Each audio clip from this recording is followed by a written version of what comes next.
ಎಲ್ಲರಿಗೂ ನಮಸ್ಕಾರಗಳು. ನನ್ನ ಹೆಸರು ಪ್ರೀತಿ ಕಳ್ಸುಬ್ಬನ. ನಾನು 7ನೇ ತರಗತಿಯಲ್ಲಿ ಓದುತ್ತಿದ್ದೆ. ನನ್ನ ಶಾಲೆಯ ಹೆಸರು GMPS ಕಾರ್ಯ. ಎಲ್ಲರಿಗೂ ನಮಸ್ಕಾರಗಳು. ನನ್ನ ಹೆಸರು ಸರಸ್ವತಿ ಶಾಸ್ತ್ರಿ ಮಠ್. ನಾನು 7ನೇ ಕ್ಲಾಸ್ನಲ್ಲಿ ಓದುತ್ತಿದ್ದೇನೆ. ನಮ್ಮ ಶಾಲೆಯ ಹೆಸರು ಏನೆಂದರೆ GMPS ಕಾರಿಹಾಳ್.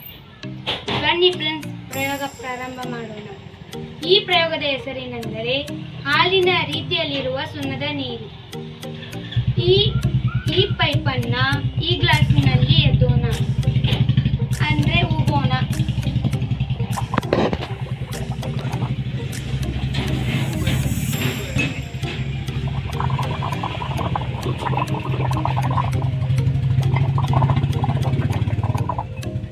ನೋಡಿ ಫ್ರೆಂಡ್ಸ್, ಹಾಲಿನ ರೀತಿಯ ಹಾಗೆ ಆಗಿತ್ತು.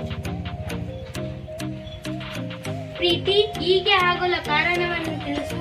ಹೀಗೆ ಆಗಲು ಕಾರಣ ಕಾರ್ಬನ್ ಡೈಆಕ್ಸೈಡ್ ಸುಣ್ಣದ ನೀರಿನ ಜೊತೆ ವರ್ತನೆಯಾಗಿ ಸುಣ್ಣದ ನೀರು ಹಾಲಿನಂತೆ ಆಗುತ್ತದೆ. ಇದಕ್ಕೆ ಉದಾಹರಣೆ ಮನೆಗೆ ಹಚ್ಚಿದ ಸುಣ್ಣದ ಬಣ್ಣ. ಕೆಲವು ದಿನಗಳ ನಂತರ ಅದು ಬೆಳ್ಳಗಾಗುತ್ತದೆ. ಎಲ್ಲರಿಗೂ ಧನ್ಯವಾದಗಳು.